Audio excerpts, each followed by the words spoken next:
Texas State University is celebrating the life and music of Tejano star Selena with an exhibit dedicated to her musical and fashion influence that still exists today. Hector Saldana joins us now to share more about the exhibit. It's called the Selena Effect. Welcome, Hector. Good morning. Thank you for being here. Thank you for having me. We're so excited about this.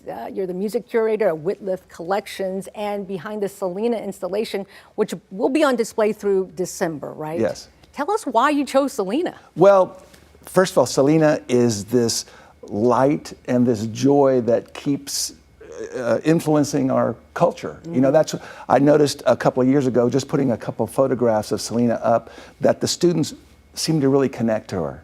And I wanted to find out what that effect is. And really the answer is that it's almost like this pure joy. Now, 30 years after her death, it's as connected to what she means in the present as her music accomplishments. Now, what are some of your favorite exhibits when you were putting this together? Some of the beautiful items that we have are a couple of articles of clothing that have never been on display before. They're from the personal collection of one of her friends and the fashion designer that made her outfits. And she really was connected to fashion. I think that's part of her enduring appeal, her look, her style. And Martin Gomez is going to be a guest at an event that we're having. And so I've noticed that people really notice with that. We also have some art pieces, because with the Selena Effect, I wanted to see what does she mean even to the art community, to other musicians. So we have a couple of beautiful art installations in there, along with photographs, article of clothing, fashion beads that she worked with. So it's again, getting at her essence. Yeah.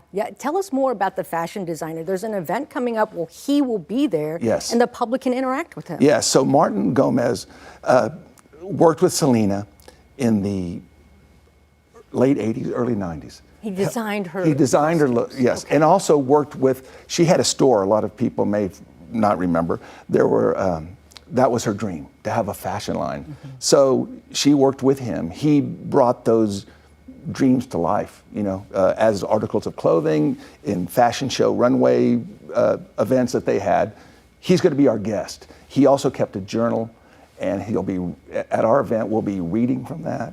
He'll be talking about his friendship with Selena, and also he has his own thoughts about why she endures, why we're still talking about her. And that event is next week, Hector. Tell us where, when, and do we need tickets? Well, you need to make a reservation. Okay. It's very popular. We're expecting big crowds. It's at the Whitliff Collections at Texas State University in the evening at 7 p.m. Okay, and that's September 25th? September 25th. Okay, you got to make reservations, and we have the information on the screen there. So Hector, thank you so much for joining us on this Monday to tell us about the Selena Effect. We appreciate that.